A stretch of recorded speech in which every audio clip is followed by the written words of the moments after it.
வணக்கம் நண்பர்களே. RR village கேட்டில் ஃபார்ம் சேனலுக்கு அன்புடன் வரவேற்கிறேன். இன்றைக்குள்ள காலகட்டங்களில் கோழிகளுக்கான நோய்கள் மேலாண்மை கோழிகளுக்கு புறாக்களுக்கும் கொடுக்கலாம், மெயினாக புறாக்களுக்கும் கொடுக்கலாம். இது வெள்ளை கழிச்சல் பிரச்சனைகள் இருக்கும் கோழிகளுக்கு.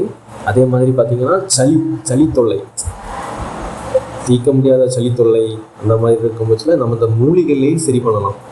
மூலிகை சாறுகளை சரி பண்ணிடலாம், மருத்துவத்திலே நாட்டு மருத்துவத்திலே சரி பண்ணலாம்.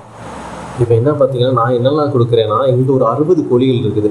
60 கோழிகளுக்கும் தேவையான அளவுக்கு நாங்கள் எடுத்து வச்சுக்கிறேன். இப்போ பார்த்திங்கன்னா பூண்டு எடுத்து வச்சுருக்கேன், எனக்கு தேவையான அளவு பூண்டு. அப்புறமா பார்த்திங்கன்னா உப்பு 2 கல் உப்பு. அப்புறமா பார்த்திங்கன்னா மஞ்சள் தேவையான அளவு. அப்புறமா இஞ்சி, அப்புறம் தூதுவளை, அப்புறமா குப்பைமேனி, அப்புறமா பப்பாளி இலை தழுகு, அப்புறமாட்டு பார்த்திங்கன்னா துளசி, அந்த மாதிரி கொஞ்சம் நிறைய அந்த மாதிரி பொருட்கள் போட்டு, இலைகளை போட்டு நம்ம மை போல் அரைச்சி வச்சுக்கணும். நல்லா இடிச்சு, நான் என்னென்னா இடித்து வச்சுருக்கேன். நீங்கள் எப்படியோ உங்களுக்கு எப்படி வசதியோ அப்படி பண்ணிக்கோங்க. அம்மியில் போட்டாது இல்லைன்னா மிக்சியில் போட்டாது அரைச்சி, நல்லா மை போல் அரைச்சி ஒரு டேப்லெட் அளவில் உருட்டி வச்சுருக்கேன். நான் இந்த வாழை இலையில் அப்படி உருட்டி வச்சுருக்கேன், நிறைய உருண்டையாட்டு உருட்டி வச்சுருக்கேன். அதே மாதிரி அந்த நீங்கள் அம்மியாது கழுவி எடுக்கும்போது தேவையான அளவு நம்ம சுடு தண்ணி இருக்குல்ல, சுடு தண்ணியை வந்து தேவையான அளவுக்கு வச்சுட்டு அதை கழுவி எடுக்கும் போச்சில் அதை வேஸ்ட்டு பண்ணிடாமல் ஒரு கப்பில் அளவாக ஊற்றி வச்சுக்கோங்க. கப்பில் ஊற்றி வச்சுட்டு அது என்னென்னா 1 வீக்கான சிக்குகளுக்கும் 2 வீக்ஸான சிக்குகளுக்கும் நம்ம என்ன பண்ணோம்னா 0.5 ml வச்சு கொடுக்கலாம். 0.5 ml. அதே மாதிரி 1 மந்த்லேருந்து 2 மந்த்தான சிக்குகளுக்கு நம்ம ஒரு 5 mlலேருந்து 6 ml அந்த அளவுக்கு நம்ம கொடுக்கலாம்.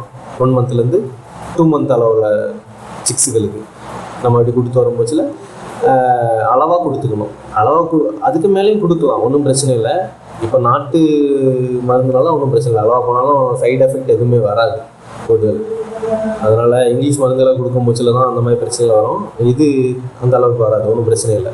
அதே மாதிரி நம்ம 1 இயர்லேருந்து 1 இயர் அந்த மாதிரி 3 மந்த்லேருந்து 1 இயர் 2 இயர் அந்த மாதிரி வர நம்ம இது டேப்லெட் அளவில் ஊட்டி வச்சுருப்போம்ல, அந்த அளவில் வந்து நம்ம ஒரு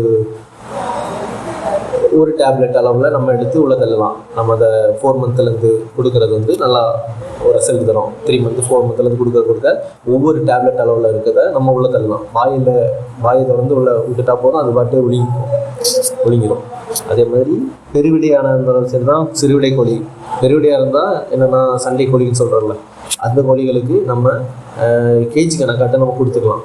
கேஜினா இப்போ என்கிட்ட இருக்கிறதெல்லாம் பார்த்திங்கன்னா சேவல்லாம் பார்த்திங்கன்னா 5 கிலோலேருந்து 5.5 கிலோ வரதுக்கு இருக்குது என்கிட்ட.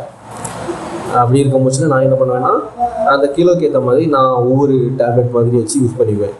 சின்ன அளவு தான் இருக்கும், கொஞ்சமாக தான் இருக்கும், அதனால் நான் யூஸ் பண்ணிக்குவேன். ரொம்ப பெருசாலாம் ஓட்ட மாட்டேன், மீடியமான அளவு தான் ஊட்டி வச்சுப்பேன். என்னென்னா கொடுக்க முன்னாடி பார்த்திங்கன்னா அன்றைக்கி ஃபுல்லாக நீங்கள் சாப்பாடு நீங்கள் அன்றைக்கி வேஸ்ட் பண்ண சாப்பாடு எதுவுமே போடக்கூடாது. அதே மாதிரி வெந்நியும் கொஞ்சம் வச்சுக்கோங்க அன்னைக்கு ஒரு நாள். சும்மா கொடுக்குறதுனா நம்ம கஷ்டப்பட்டு வளர்க்குறோம், நம்ம இதெல்லாம் பண்ணாமல் இருந்தால் எப்படி ஆகும்? நம்ம பண்ணலாம், ஒன்றும் பிரச்சனை இல்லை. இது நல்லா அழகாட்டு நம்ம பார்க்குறது தான். நம்ம கண்ணு மாதிரி அது நல்லா இருந்தாலும் நம்ம நல்லா இருக்க முடியும் இந்த மாதிரி. அதனால் சாப்பாடு எதுவும் போடக்கூடாது. நைட்டு இதில் பார்த்திங்கன்னா நான் கொடுக்கும் போச்சில் 7:30 நைட்டு அடையும் போகும்ச்சில், ஈவினிங் டைமில் அடையும் போகும்ச்சில் நீங்கள் இந்த டைமில் கொடுங்க தேவையான அளவு. சின்ன குஞ்சுகளுக்கு அந்த மாதிரி சிரிஞ்சில் அடைச்சி கொடுங்க. அந்த வேஸ்டான தண்ணிகள், அந்த மருந்து இருக்குல்ல, அந்த லிக்விடு, அதை நீங்கள் கொடுத்துட்ருங்க. இன்னொன்று வந்து உருண்டையாக இருக்கிறது வந்து பெரிய கோழிகளுக்கு கொடுத்துட்ருங்க. அதேமாதிரி மார்னிங் பார்த்திங்கன்னா 6 o'clock 7 o'clock நீங்கள் திறந்து விடுவீங்க. அப்படி திறந்து விடாமல் ஒரு 10 o'clock வரைக்கும் திறந்து விடுங்க. நீங்கள் கோழிகளை திறந்து விடுங்க. திறந்து விட முன்னாடி வந்து என்ன பண்ணுவோம்னா, ஒரு 2 சிரிஞ்ச் அளவில் ஒவ்வொரு கோழிகளுக்கும், பெரிய கோழிகளுக்கு 2 சிரிஞ்சி 5 ml வச்சு 5 ml வச்சு 2 சிரிஞ்சி வச்சு அடைச்சி வச்சுருங்க. எவ்வளோ தேவைப்படுதோ தேவைக்கு ஏற்ற மாதிரி கொடுத்து விடுங்க. ஏன்னா காலையில் நீங்கள் திறந்து விட்டீங்கன்னா காலையில் இந்த பனி தண்ணி, வேறு நைட்டு பெய்யக்கூடிய மழை தண்ணி, இந்த மாதிரி சாரல் பெய்ய முடிச்சுன்னா அந்த தண்ணிகள் குடிக்கும் போச்சுல அது கூட கொஞ்சம் ரொம்ப இதெல்லாம் ஆகும்.